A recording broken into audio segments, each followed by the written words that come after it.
And now, weighing in out of the blue corner, Josh the Punk Thomson. 100%. And on the other mic, he weighs in from the red corner, Big John McCarthy.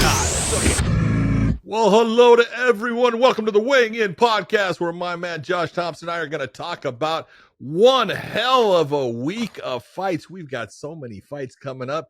You have the PFL in Europe with Cedric Doumbé. Look out for him. You have one FC where there's a couple of title fights there. You have the man, the myth, the legend, Francis Ngannou taking on Anthony Joshua from Saudi Arabia. And then on Saturday night, we have a pay-per-view with Suga Sean going up against CHITO VERA. My man, we got so many things going on. We don't even know where to start. Yeah, they're all at different times as well. Like it's Thursday night, Friday night, that Saturday means you night. can watch them all. You can watch them all, which they're going to be all available for everybody. So it's going to be. This is what I love when people go, "Well, I'm just going to watch this." It's like, dude, you can watch them all.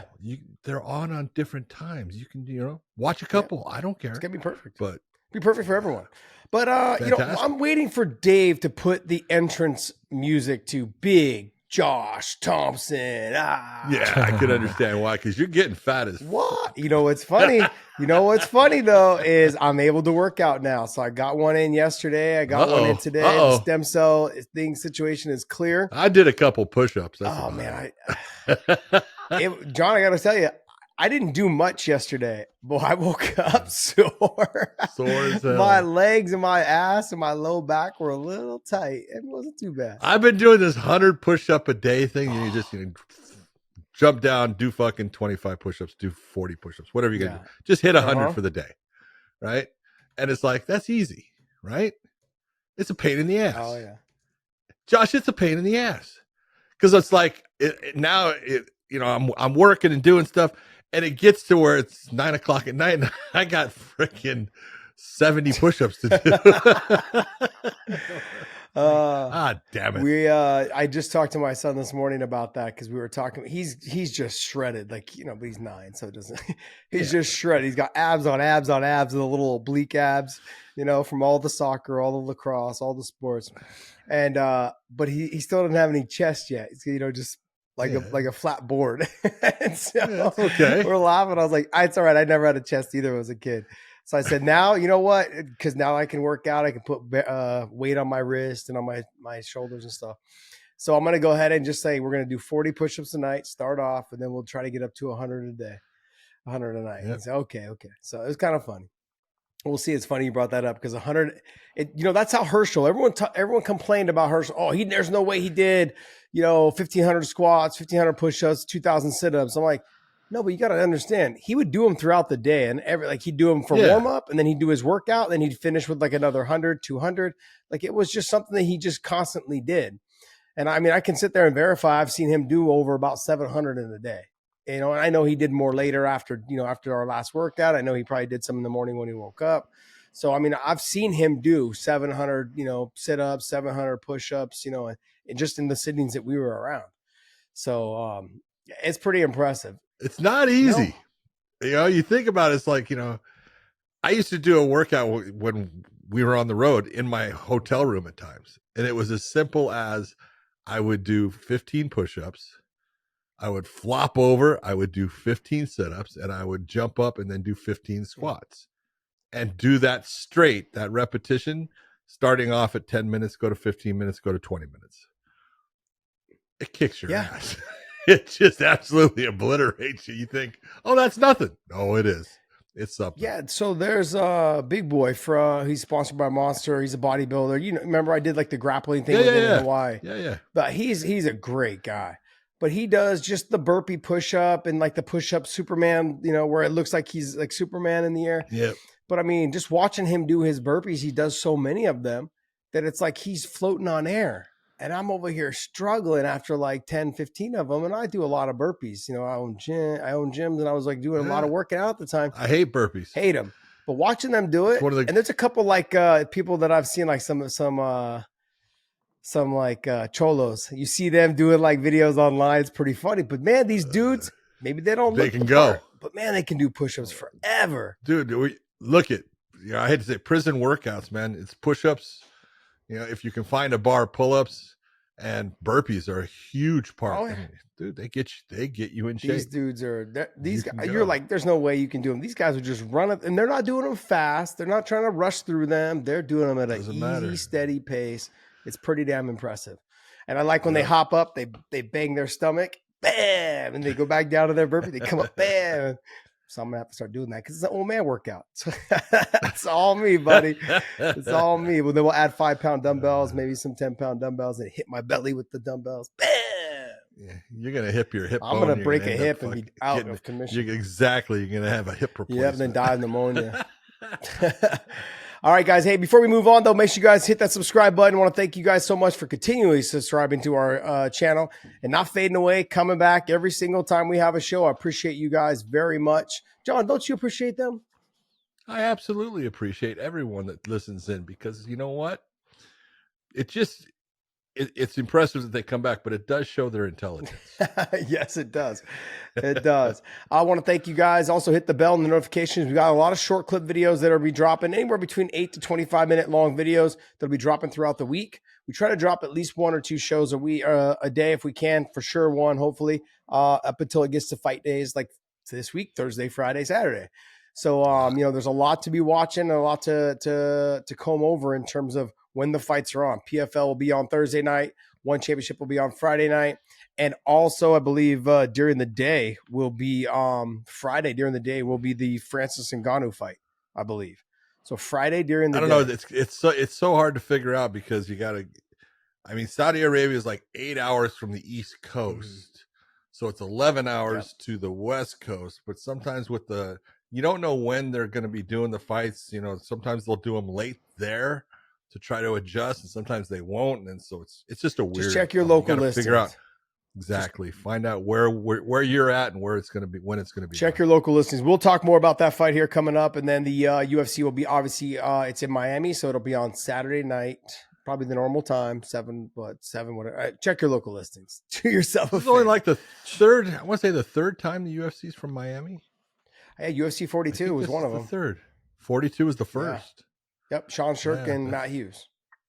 Yep. Yep. I was there at that event.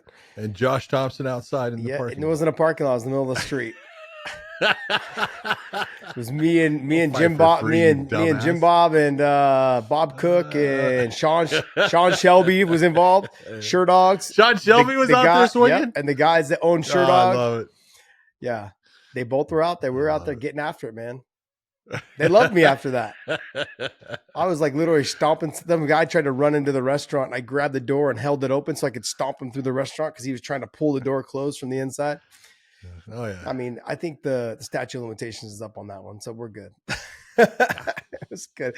People all in this real nice fancy restaurant, all trying to have dinner, and this dude's running for his life into the restaurant, trying to keep the door closed. He was trying to pull it closed, and I'm trying to like open it, pull it open. Oh, it was great, man.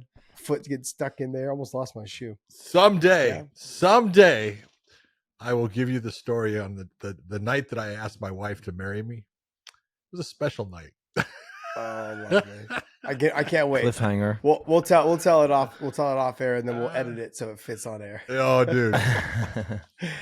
Special. All right, guys. But hey, make sure you guys go to onlyfans.com/weighing-in. Subscribe to us over there. It is free. Onlyfans.com/weighing-in. Subscribe to us over there. It is free. Let's go ahead and jump right into UFC 299. To me, this is a stacked card. I know they're leading up to 300. Oh, it's great. But man, this is a great card as well.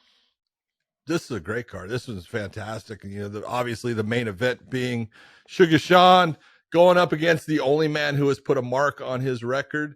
That is CHITO VERA. Can he do it again? Or is Suga Sean's words going to hold true that, you know what, that was just a freak accident basically, and that he knows how to deal with him now? And we're going to find out. I still think it's a great fight no matter what, especially in the fact that CHITO VERA is the only guy who has actually, you can go to the Peter Yan fight and all that stuff, and people say he didn't win. He won. It's on the cards, so I don't want to hear it. And CHITO VERA is the only one that he stopped him. Yeah. He stopped him in the first round. He stopped him fast. So was it a fluke? We're going to find out.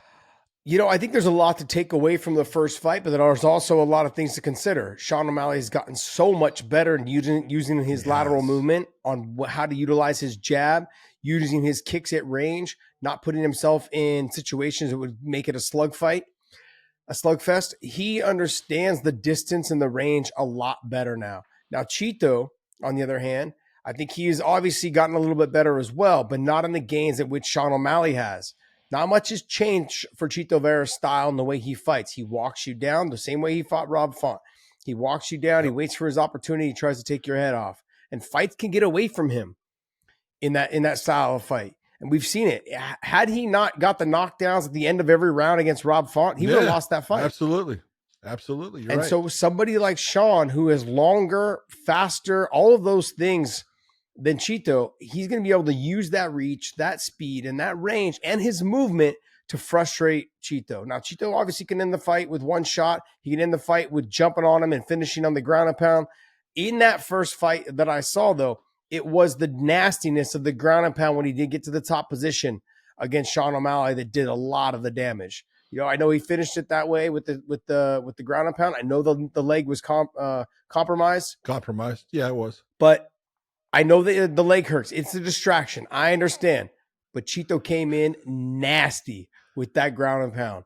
And so if this fight hits the ground and Chito's on top, Sean's going to have to look to really try to make that space, keep the range with the shins and the knees and the feet on the hips to try to kick him back and get up as fast as he can. But John, if I'm looking at both of them and who's gained the most, tell me, who do you think has gotten better since their first fight? Oh, there's no doubt. The Sean O'Malley has gotten better. In fact, do me a favor, Dave, pull up Sean O'Malley's record, because this is the thing I want you to see. And this is one of the things. And Sean O'Malley is a young fighter. He's young. He's still young.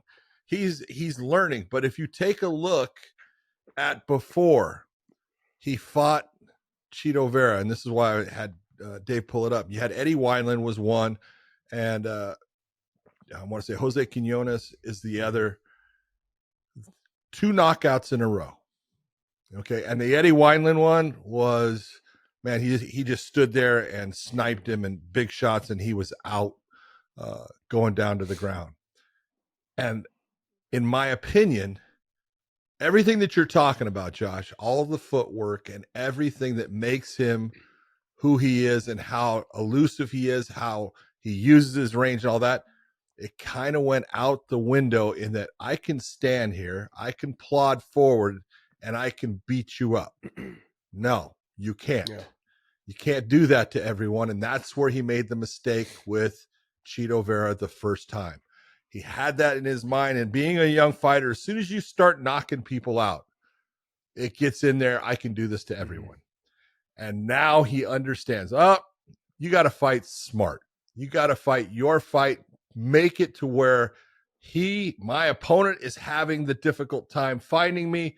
And when those moments come that I can reach in and touch him, I'm going to touch you. And eventually those touches are going to add up, and I'm going to start putting it on you. And you could see he had that even when he fought the fight against Chris Montino, where, I mean, he just obliterated Montino on the feet, but he stayed with his movement almost completely throughout the fight. There were a couple times he set his feet and everything, trying to knock him out, but he had a lot of movement.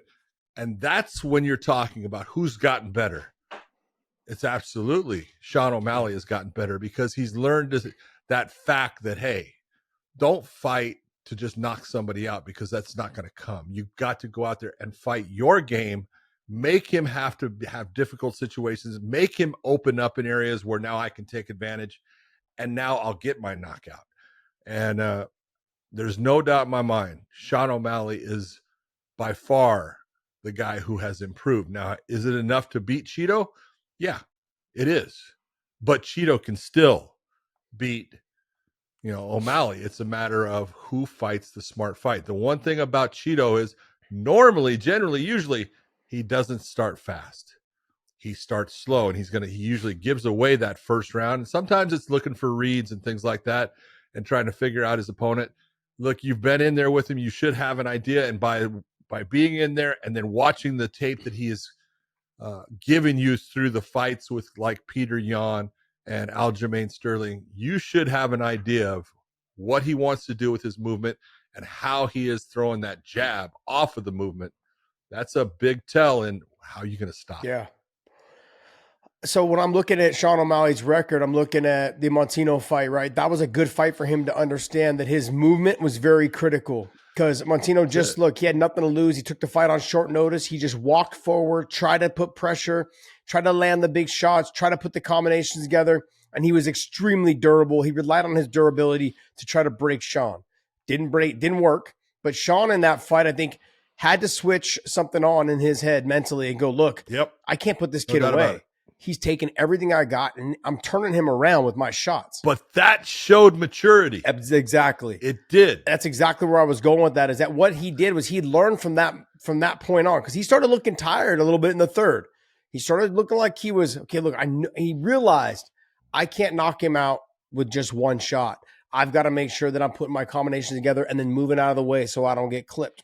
That fight helped set him up for the Pedro Munoz fight. I know there was another fight after that. He had a good quick finish, against Paiva. And then I think that's how you say his name. He got that finish in the first round. Then he went on to fight Pedro Munoz. There's something to be said about training for a guy who you're raising your level. When you're fighting somebody like Pedro Munoz, you know that he's a good boxer. Your mindset going into camp is a lot different. Your preparation for that fight is a lot different. You just seem a little bit more focused. You seem a little bit more driven. All the fights before that, they were fights that he should have won. I mean, let's be honest, John. Like the UFC was setting him up for success, which he went. He did a good job of being successful. And he did a good job of monitoring exactly who they were going to put against him and not taking some of the fights that they offered him based upon, I'm not making that kind of money yet. Why am I very fight smart that guy? But then the Pedro Munoz fight happened, and that fight went into the second round. And look, it was a good fight up until that moment, but you could tell that he was working on something in terms of never standing directly in front of Pedro, not allowing Pedro to get to his legs with the kicks after he saw what Chito did to him with the kicks. And he just was like, hey, let me just pot shot you with my speed and my reach because Pedro's not as big or as long as me, and I'm just going to win it this way. It ended up with the eye poke, accidental eye poke, no big deal. But that mindset led him into the Peter Yan fight. And that mindset was what got him, I think, ready for the Peter Yan fight. He understood, I trained for Pedro. They're kind of similar in styles. Obviously, Peter, I think, is the next step up than a Pedro Munoz. And was on fire at that time in that moment in terms of like where he just lost the title, but he was not somebody that was out of the title talk in conversation. That fight, though, he had to be on point every single step. Now, I thought he lost the fight, but on paper, he won the fight. And I'm not going to sit here and criticize. The reason is because it was a close fight. And when you let it get close to the judges, it's not a robbery. And it's exactly what happened. The judges call it the way they saw it from their perspective of the fight. Right. He won the fight. It was not a robbery. I had it the other way, but like I said, not a robbery. He won. He moves on. Now he gets to Aljo. Gets to win. He couldn't have looked better. And I think that preparation for Aljo, after coming off the Peter Yan fight, was like, man, this guy, Peter couldn't get to me. He couldn't take me down. And when he did, he clipped me with some good shots. I don't have to worry about that as much with Aljo. I've just got to use my speed. I've got to use my movement. I can never stay directly in one spot and keep him at bay with my reach. The speed and the reach will be his kryptonite. And sure enough, and that's exactly what it led to. I look for him to continue doing what he is doing. He's picking up right where he left off with the Peter Yan fight and the Aljo fight. He's going to be on his bicycle, constantly moving. Yep. And as Chito starts walking forward, he's going to hit him with a 1-2 or a 2-3 or a 2-1, and then he's going to circle and get out. He'll use the kicks when he wants to get you away because he doesn't like the pressure that much. He'll use the kicks to the thigh, use the kicks to the body, use the kicks to the face. He's going to do all of those things to mix it up very well. And if the fight hits the ground, look for him to scramble to get back to his feet. Because I think Chito went back and looked at their last fight and saw, when I got on top, your defense on top, your defense from the bottom is nowhere near the amount of damage that I can do with my elbows and my striking. And I saw it right off the bat as soon as the fight hit the ground. Yeah, I mean, it's one of those, like, either guy both are great fighters, either guy can win. But when you're looking at who has, in my opinion, at this time in their careers, the greater skill set is Sean O'Malley. He's faster. That's a huge part. He is faster than Chito Vera. Chito's got heart. Chito's got a good ground game. Sean's got a good ground game. I think they basically, for the most part, cancel each other out down there. So it's really a matter of who can get to who on the feet. And then, if you get the knockdown or, just like Chito did in the first one, the leg kicks add up with the knockdown. Could be the ground and pound stops it, but that can go either way. And, Sean has something to prove. I always look for champions. I always say it's tough because now the target's on you. You don't have anything to target. He does. This is a fight that he lost. This is the only one he lost, and he can get it back. And that means a lot to him. Do you believe, you said something there I don't agree with. I don't think that Sean can get it done on top from the ground and pound position. I don't think he can get it done. I think Marlon Vera is better from the bottom than Sean O'Malley is from the top. And I don't think so. I agree. I think so. And then I think okay. Marlon's way better on We're top. We're going to agree to disagree because I've watched Sean O'Malley in grappling tournaments. Look, that dude can grapple. I'm not saying he can't grapple. And in the top position, he does a great job of throwing sneaky elbows. Okay. He Jeremy Horns it to death. Okay. I want to see. I think the physical strength and the wrist control of Chito is going to be enough to be able to do some damage from the bottom. The elbows, I don't think, and let's just be honest, I don't think Sean O'Malley is going to hang out in the guard, though, by the way. No, I don't either. So I want to make sure that's clear. I'm just saying if the fight does hit the ground, I would take Chito on the bottom and I'd take Chito on top. Now, I'm not just talking submission-wise. I'm talking more damage. Chito reminds me a little bit of a Tony Ferguson. He'll grab the head and he'll just elbow you to the top of the head. He's a little bit more nasty and dirty and grimy and like that. And not in a bad way, just it's the sport. Whereas Sean O'Malley is a little bit more from the bottom. It's going to be a little bit more of like trying to create the distance with his legs, trying to like kind of back fist you, hit you with like hammer fist from the bottom, those kind of things. Whereas Chito's looking to do some serious damage. I just think that the ground and pound level is a little bit different. On the feet, it's going to make for a fun fight. If Chito can't close that distance, he's going to be target practice all night. And do you think he'll get frustrated if he can't close that distance? Absolutely. There's no doubt he'll get frustrated. He'll take chances, which can pay off for him, but it puts him in a big hole as far as Sean can actually catch him very easily in those moments. We're going to find out. That's the best part about all this, John, is we actually get to watch them kick each other's ass. Oh, I know. I love that. All right. Come on. It doesn't get Speaking of ass kicking, though, the co-main event's going to have a lot of ass kicking going on. This fight is not happening. I've been told too many times this fight's not happening. Really? It's going to happen. Oh. But how many times did you hear? Hey, they're going to fight. No. So-and-so is not. He's not taking that fight. He's not taking that fight. He's not taking that fight. Trainers and coaches got up on their business. Trainers. There you go.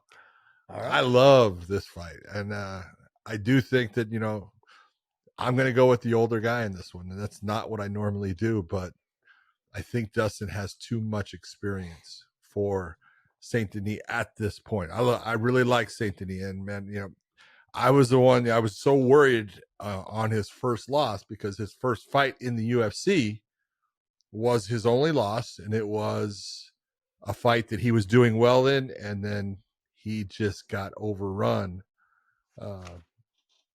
in it. I was worried for his life in that fight. He took some damage. He took a ton of damage, and he showed how tough he is. He has no quit in him. He will not stop. You cannot break him. But, physically you can beat anyone down. And that's what happened in that fight. But he has come back from that fight on fire. He looks great.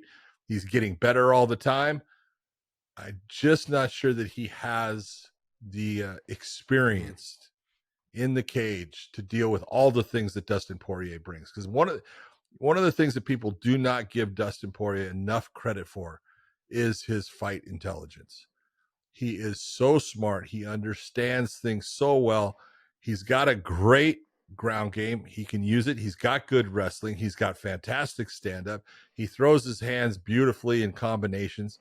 He does everything well. And the other part of it is, look, he's a dog. He got no quit in him either. And you're not going to break Dustin Poirier. You can beat him, but you ain't gonna break him.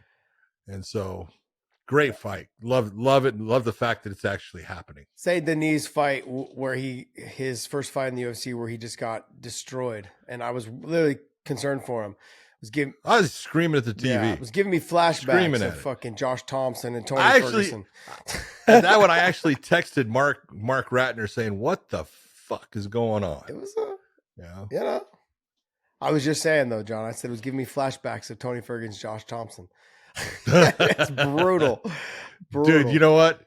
You didn't take near the abuse in that fight. I was watching him going, damn, dude, you're fucking a tough son of a gun. Oh my Just God. vicious. Look, I would have to lean more towards what you're saying. I got to kind of agree with you, as much as it pains me to say that. But in this situation, like Dustin just has that dog in him, and I get it. St. Denis is tough, but I also get where Dustin is in the boxing department. I give him a slight advantage. The kicking department, I give him pretty good advantage. Yeah, I give St. Denis a little bit in the kicking advantage. In the grappling advantage, Dustin doesn't get the credit he deserves. No, he's good. He's good. He's not bad. Like he's not. Like, he's real good. Like, oh, he's trash compared to St. Denis, and I'm like, nah, and he's sneaky good with that arm and guillotine. I mean, when I think about guys that were the closest that were almost close enough to finish Khabib, it was him. He was the only one that had that. There's ever been. Was tight. When you saw Khabib go to his side, it was telling you, oh, it's tight. Yeah. Oh yeah. And so when I'm taking a look at how I see this fight breaking down, I look for St. Denis to start off great. I think first round may go to him. Yep. And this is a 5-round fight, I believe, is it? I don't know. I believe it is. I believe it's a 5. Our man podcast Dave will figure that out for us. 5 rounds? Let's see. It doesn't specify on UFC, but I don't recall it saying. I thought it was a 5-round fight, but look, and if it goes into a 5-round fight, I believe it favors Dustin even more. Right now I have Dustin as a slight favorite. I would say if I was to do a betting odds on him, I'd say I'm probably like a plus probably 150. A minus 150. In comparison. So I would probably put him at that, but it's not by much. You got the young guy. No. He's come on. He's got something to prove. He's driven right now.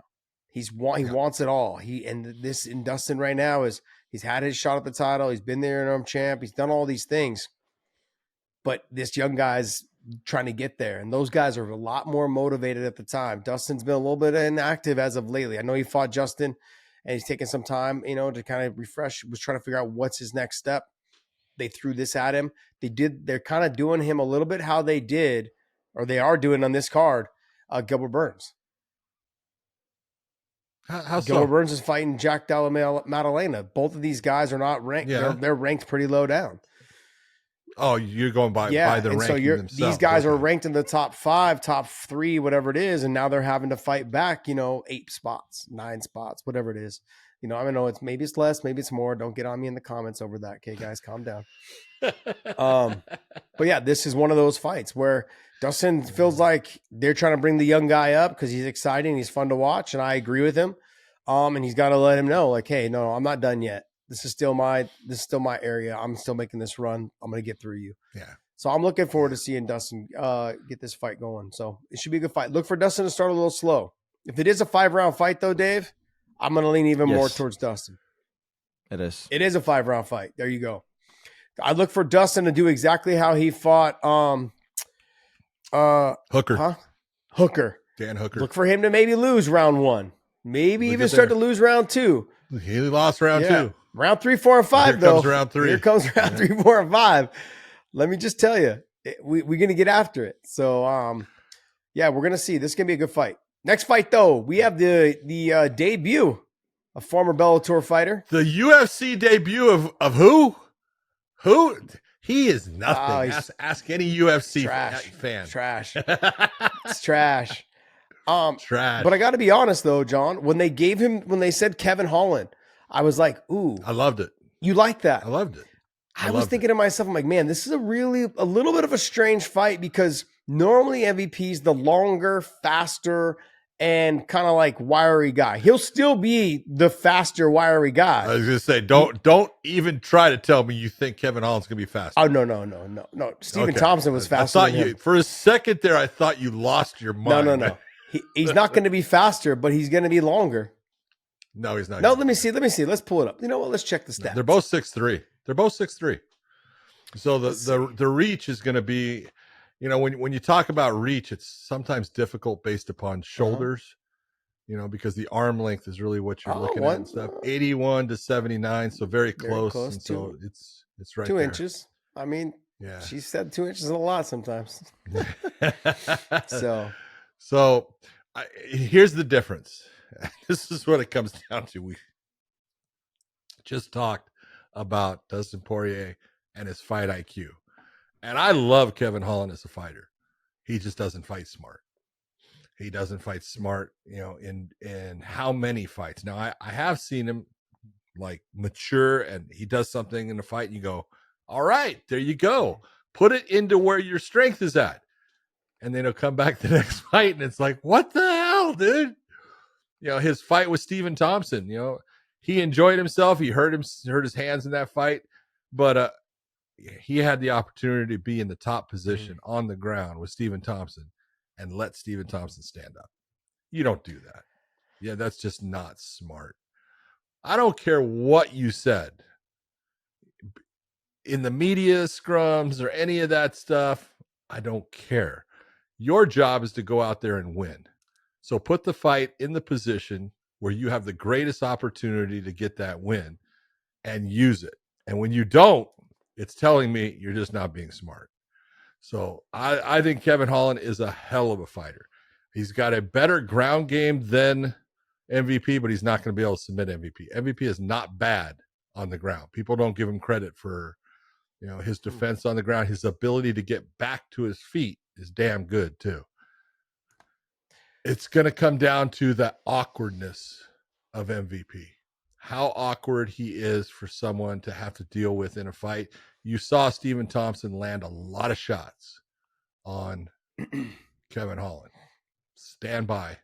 Because if there's one thing that I know, MVP lands heavier shots than Stephen Thomson. They both have great kicks, both have great hands. Knees are a specialty of MVP, and look out for that knee coming up the middle. Yeah, he's gonna have to jump pretty high to get there. Knee. Kevin Holland will tend to back away with his chin in the air versus kind of dipping his head down. I'm not expecting him to use a lot of knees. He'll threaten them here and there, but I think honestly, when you go back and watch the Stephen Thomson fight, bless you, with Kevin Holland, is what did Kevin Holland say when he got back to the corner? Damn, he's fast. Damn, he's fast. Like, Stand by.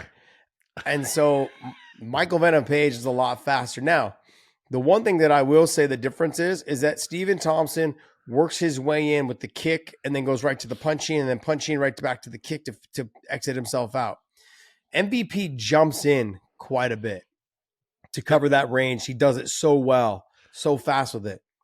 But that's part of the problem. Yes. He covers so much distance. That could lead you right into a big shot. You think you're safe. Yeah. And you're not. You think you're safe and you're not is correct. But that also could leave you jumping in right into a big shot. And sure. So that's kind of where I look at the two of them. Kevin Holland can catch him coming in.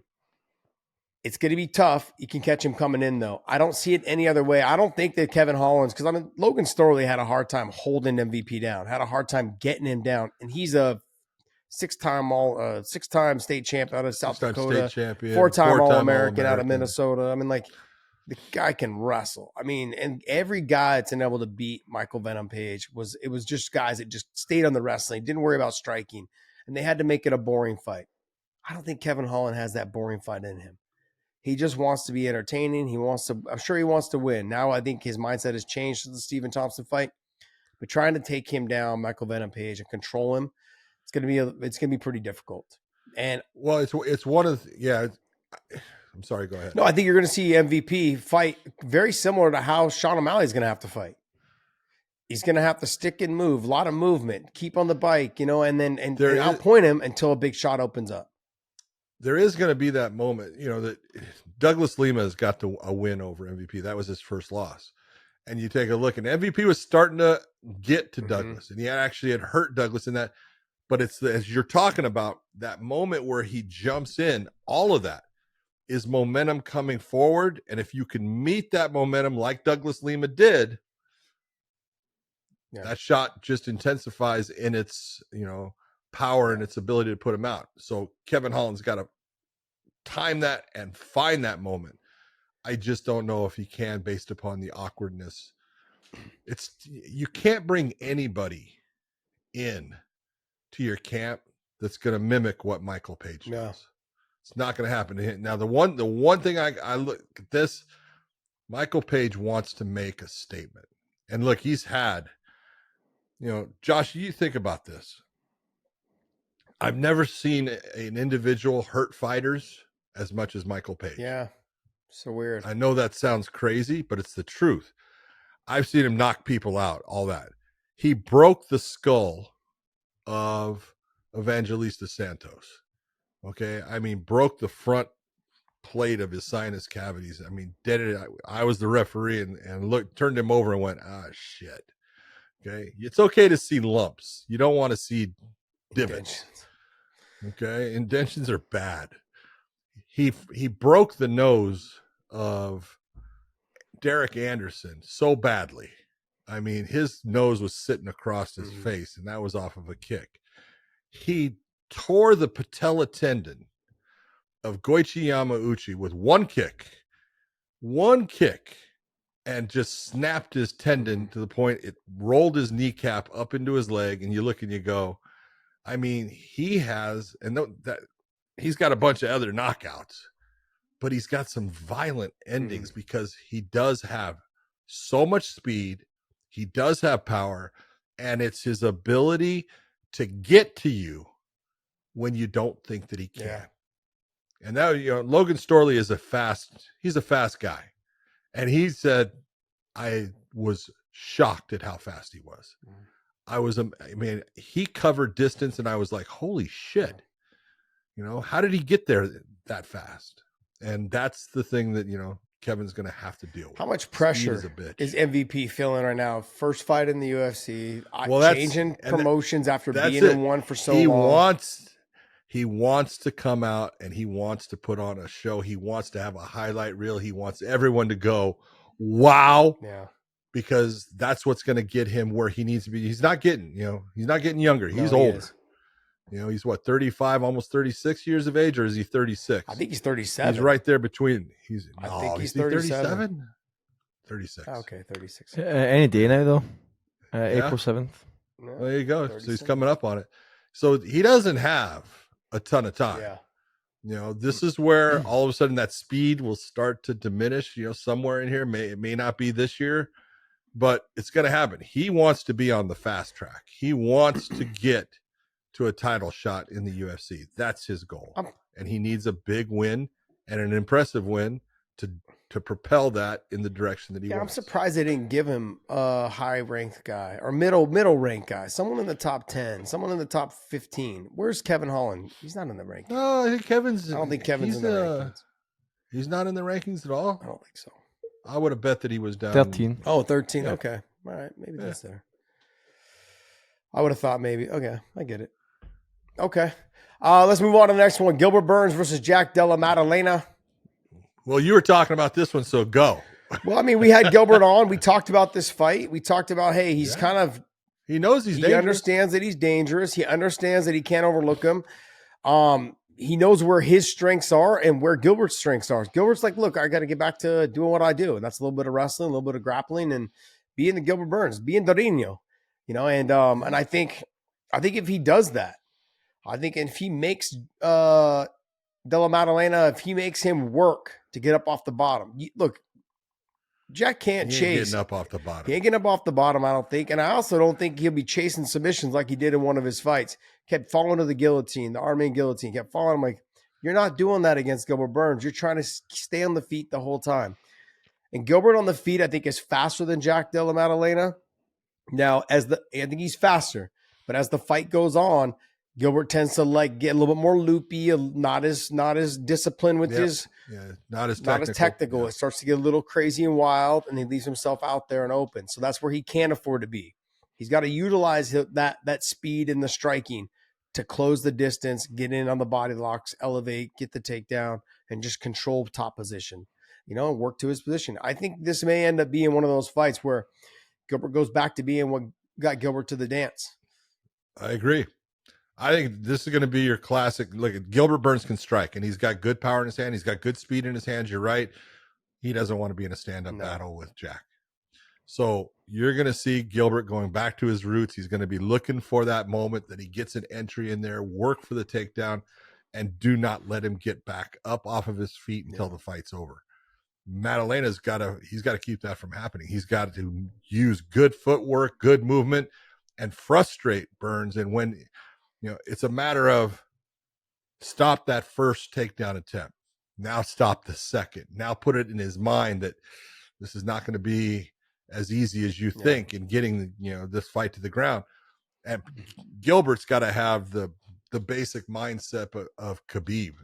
I loved how he used to say, so I don't get the first one. I don't get the second one. He goes, can you stop the 100th one? It's true. And that's really what it is. You got to put it in there. Hey, here's my route to victory. And I'm going to keep going down that road to make it to where I get the fight where I need it to be. Yeah, I always bring up the Kane and Junior Dos Santos fight, but I have to keep bringing it up because you got to have that mindset and the mentality. You can't let your ego get in the way of, this looks bad. This looks bad. No. Look at Khabib. Look at how Kane won that fight, and that changed the way that fight was going. I don't care if you got to chase him around on your hands and knees. John Fitch against Roy McDonald.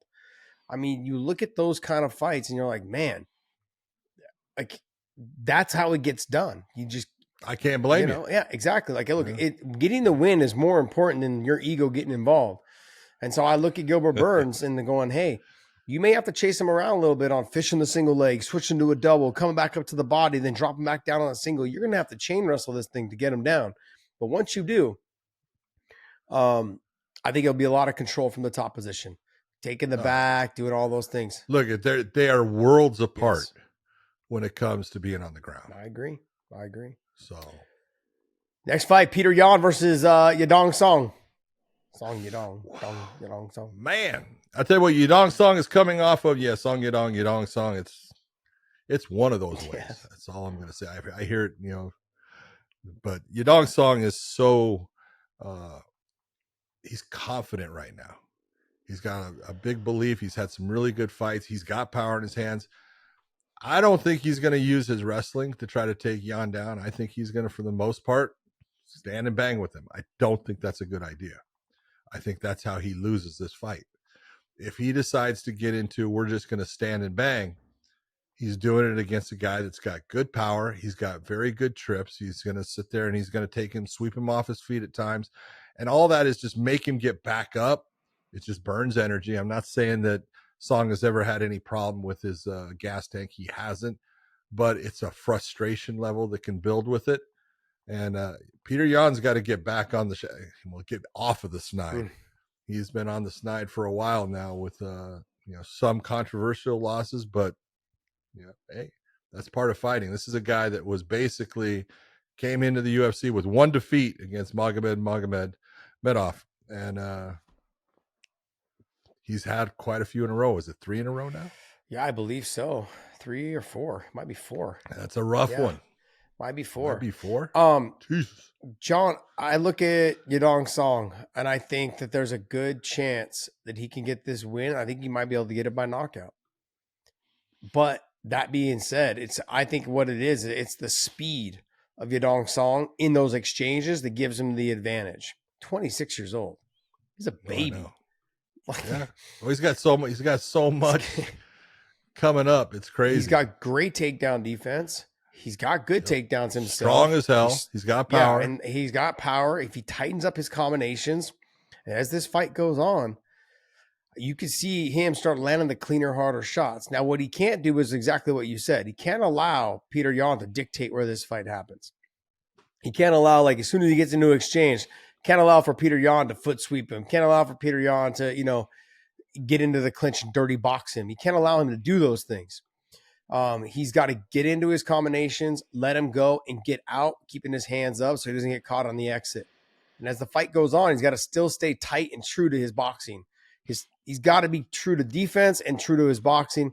Mix in a couple of the kicks here and there and threaten the takedowns here and there. Don't force it to the point where you make yourself exhausted carrying the weight. If you can get an easy takedown, if you get something to knock him off his feet, something along those lines, pick the single leg up and run it and then get a takedown or whatever it is. Something along those lines. You've got to get Peter Yan thinking you're going to fight him everywhere. You can't just think he's going to fight him in just boxing. Exactly. You have to make him at least have concern about you working to take him down. It's going to change the stand up for you. It's going to open up opportunities for you because he's going to be just that little bit hesitant and waiting for the takedown to come. So I think that, look, everything tells me Peter Yan is a phenomenal fighter. Yadong Song is a guy coming up, and he's got all the talent in the world, and that confidence that he has is completely different than what is going through Peter Yan's mind right now, because coming off of 3 losses, Peter Yan is struggling and staggering his way, trying to figure out, how do I get a win? Yeah. I don't want to make a mistake. I can't end up on the ground. I have to be able to keep the fight standing. And if it just starts to get away from him, that's going to be tough. Yeah, it's gonna be tough. But Peter Yan, we act like he's old. He's not old. He's 31 years old. You've got Yadong Song, who's 26-year-old. He just turned 26. Also, by the way, his birthday was in December. A couple months removed, being 25. You remember what? No, that was I like, don't right? Actually. It was so long ago. Neither do I don't remember. Too goddamn long. I don't remember. It was so long ago. Yeah, but look, but then Peter Yan just turned February 11th, just turned 31. Yeah. So they're both still young. Both still have a lot left in the gas tank. It just comes down to who's going to have the smarter fight. Now, when I look at the two, whose fight IQ is normally better? I would say Peter Yan. Peter Yan's, but confidence. Yeah, confidence right now. Does Peter Yan have confidence?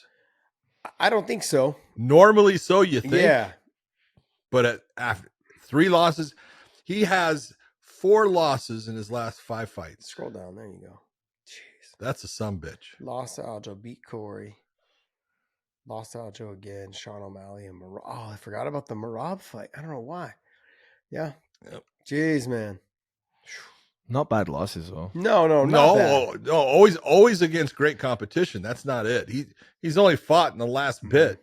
Splits. Great competition. Yeah, you know what it is though is he's one of those guys, a little bit like a CHITO VERA, where he just plots after you and as the fight happens, he sticks with what he's doing, his boxing, his sprawls, his little bit of foot sweeps, but he's not someone that really tries to pin you down and knock the shit out of you. Like he works his way in. He works his way in, lets his hands fly, but he just keeps it a steady pace. He'll explode when he wants to. But there's certain guys that will come out and be super aggressive and super fast, like Marab. Marab is someone who fights at a crazy pace the whole time as best he can. Same thing with Sean. Sean's just been, ever since he's fought that Chris Motino or whatever his name was. Motino. Yeah, he would fight at a very fast pace. Stick and move, jab, stick and move, lateral movements, stick and move. Like those, the kind of guys, whereas Peter Yan is someone who will just kind of slowly walk you down, almost like a Nate Diaz and Nick Diaz. Touch you. When you leave yourself open, boom, I put you away. So he's got to, if he's getting behind on the cards in this fight, because Yadong Song is faster than him and hitting the cleaner shots in the first round, he's going to have to change it up and start putting a little bit more pressure. Don't just keep walking forward and just expecting it to change and hoping to land your big shot. You're going to have to create something. So we'll see if he's able to do that. Great fight, though. Before we move on, go to onlyfans.com/WayneIn. Subscribe to us over there. I'm going to be doing a live this week. I'm going to try to get Big John to do a live as well. And we will go on from there. It says, drop questions for Josh's live stream below. You guys, drop questions on our onlyfans.com/WayneIn. So as soon as I get on, I can start answering questions. Sometimes it takes about 4 or 5 minutes for you guys to all come on. The last one didn't do as well as the previous ones. The previous ones I had, I could have been there for probably a couple hours. But it was definitely good. So I want to just continue to keep doing these. Continue to keep doing these, so you guys have a little bit more contact with us, and we get an opportunity to get in touch with you guys. So follow us at onlyfans.com/weighing-in. It is free. Subscribe to us over there. Let's go ahead and finish out the rest of this card. I mean, there's a lot of fights on here that we could talk about. We're going to handpick a couple that we really, really like, and we're going to go from there. The best is take a look at where Matthias Gamrot against RDA is at. You look and you're going, really? Yeah. Wow. Okay. Yeah. But I mean, great fight. But Curtis Blades against Almeida, you're talking about Gelton Almeida. Here's the question. Can he out wrestle Curtis Blades and get to the top position? I don't think so. No, I don't think so either. There you go. I don't think so. So we're going to see him on his feet. Mm-hmm. How comfortable is he there? Is he able to remain relaxed? If he's not, Curtis Blades is going to make him look bad on his feet. John, Curtis Blades is not bad on the feet. He's got a little bit more confidence now on the feet. He's not bad on the feet. His wrestling's way more superior than Gelton Almeida. Yeah. I think Almeida's jiu-jitsu is better. Yeah, exactly. I think though that this is a big FU to Almeida over his last performance. Not trying to get the finish, so not trying to get the stoppage, not pushing the action. Oh, you were able to get position for 5 rounds, and you made everyone go through that. Okay, what happens when you can't get position? Exactly. We're gonna find out. Yeah, this is the power of the UFC. This is what they do. When you guys sit back and you go, oh well, this guy was on his way to being fast tracked to a title shot. All he had to do was try to get the finish, try to really focus on getting the finish. He didn't do it. He drugged people through the 5 rounds of just boringness. And the UFC doesn't forget that. They're like, I can't put this guy in a position to be a champion. I guarantee if he had submitted Derek Lewis in the first round, even second round, he would never be facing Curtis Blades. They would have kept him away from him. Because they know that's not probably a great matchup, and we can get something going here. Okay. But no. You had that performance, this is what happened. John, we just talked the other day about the lack of heavyweights across all promotions. The lack of heavyweights. Oh, man, every promotion, including the UFC, is dying for that superstar heavyweight. I mean, John Jones hasn't been around for a long time. The problem is they might get the 1, maybe 2, but you can only fight so many times, and then you got a gluttony of average. Yeah, it's going to be a lot of average guys. Look, I had high expectations for Almeida. I really did. I was high on him after watching his first fight. I was like, oh, this guy's got something. He's big. Yeah. He's like a naturally big guy. He looks good. He looks good. Like, I'm like, all right, okay, there's something here.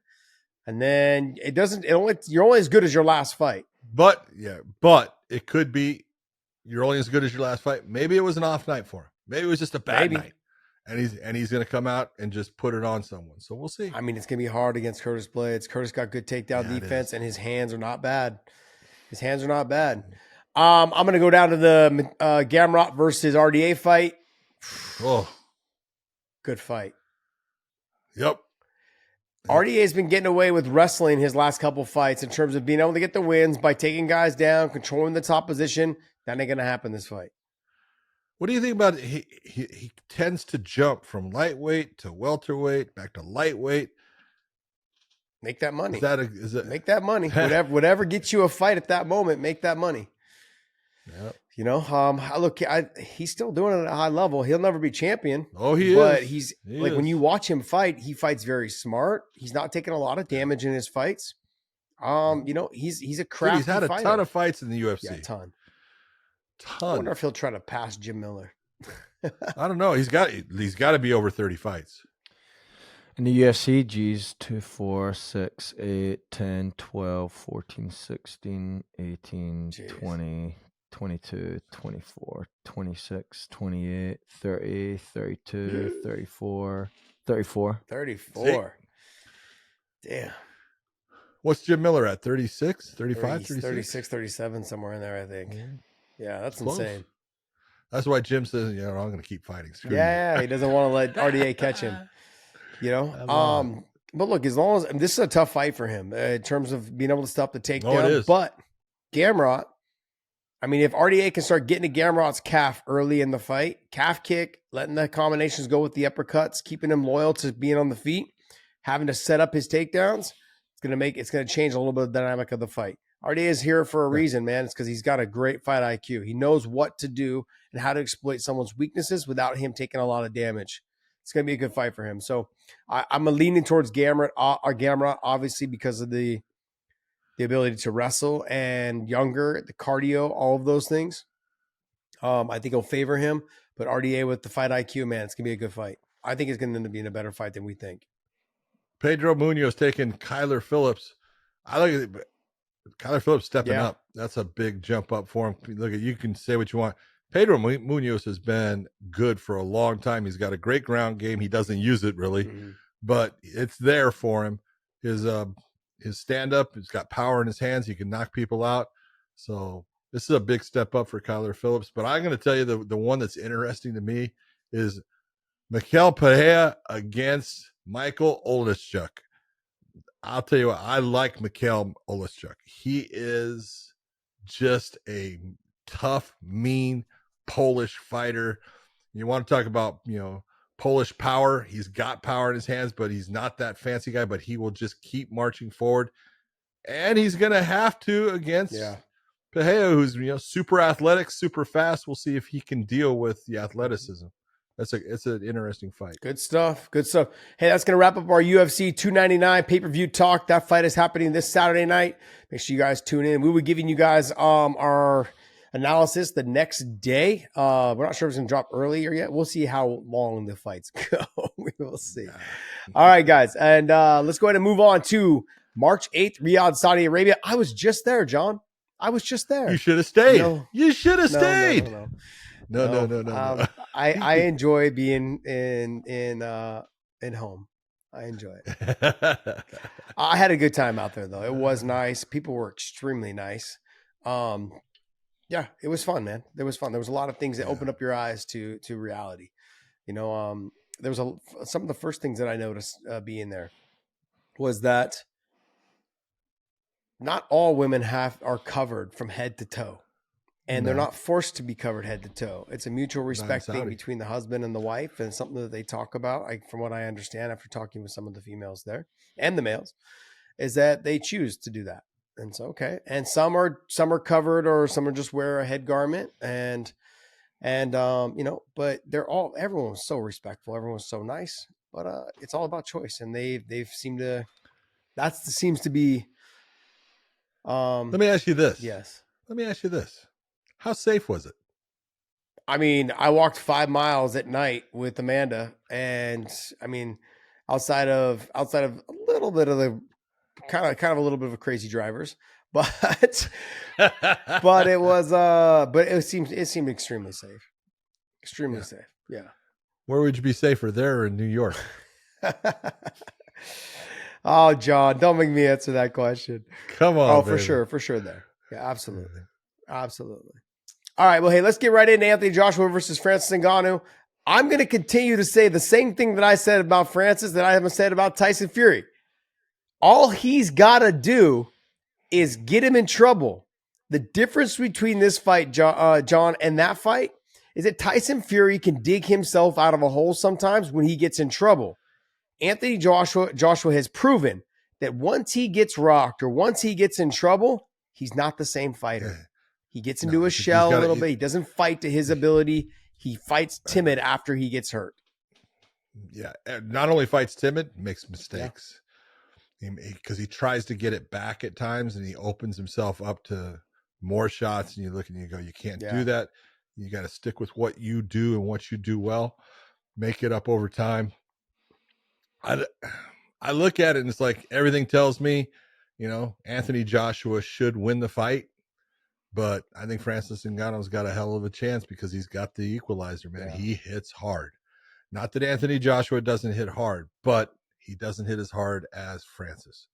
And Francis proved that with one shot, putting Tyson Fury down. He hurt Tyson, and he changed the fight from that moment. It pissed me off when he was doing the thing and not going to the corner, and I knew the ref wasn't, he's giving him more time. And I'm like, don't do that. This is your moment.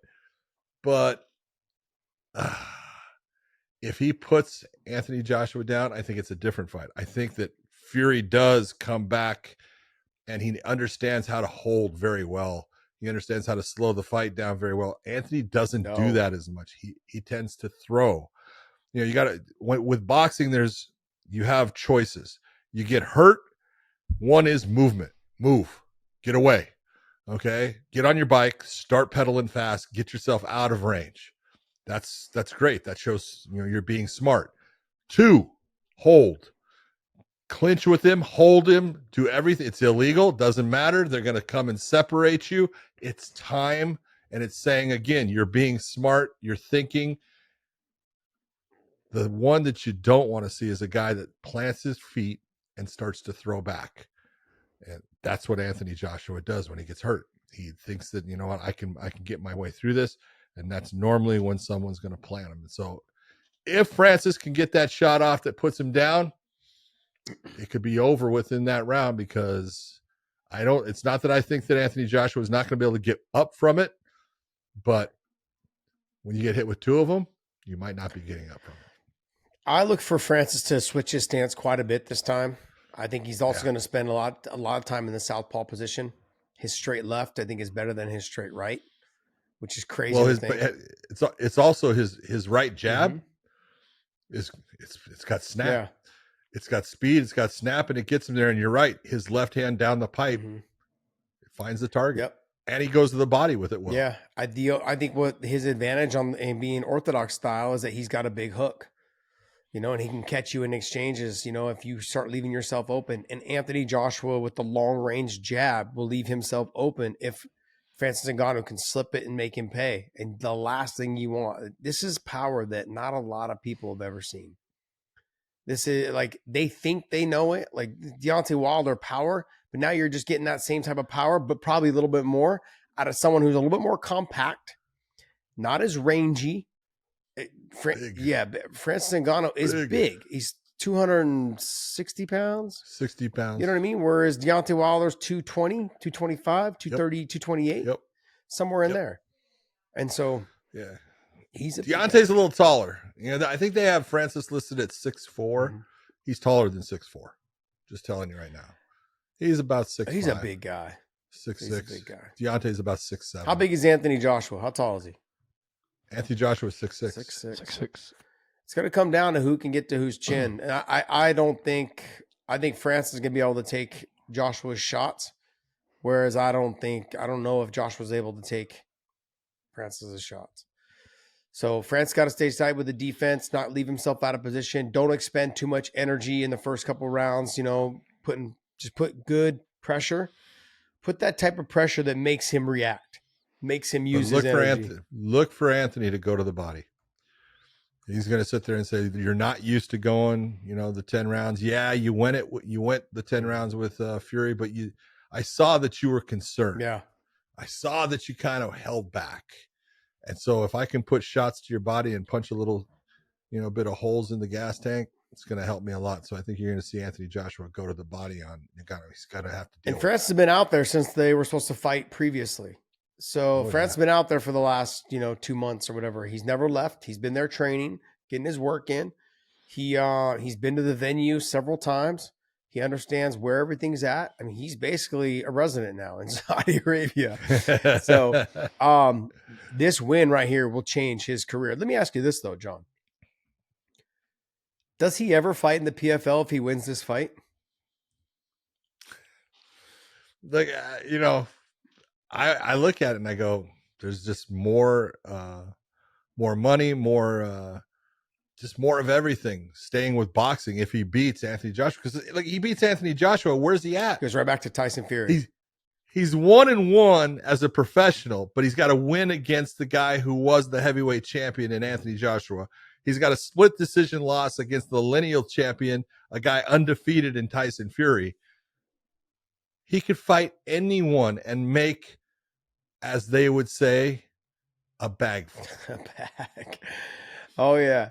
He remember he had fumbled the bag. He had it written on his bag, right? He ain't fumbling nothing.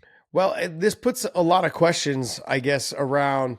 He never went up into the cage for the PFL to do the face-off with Renan Fajeda. There's buzz a little bit and talk and conversation that he wasn't happy about how it was presented to him and how the night was going on that night in terms of the attention John Jones was getting over the attention he was getting. I don't blame him for that. I don't blame him for that. So those things being said, and with a win over Anthony Joshua, I'm not too sure we see him ever fighting the PFL.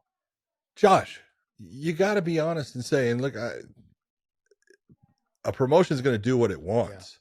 You have Francis under contract. You're letting him fight boxing. That's great.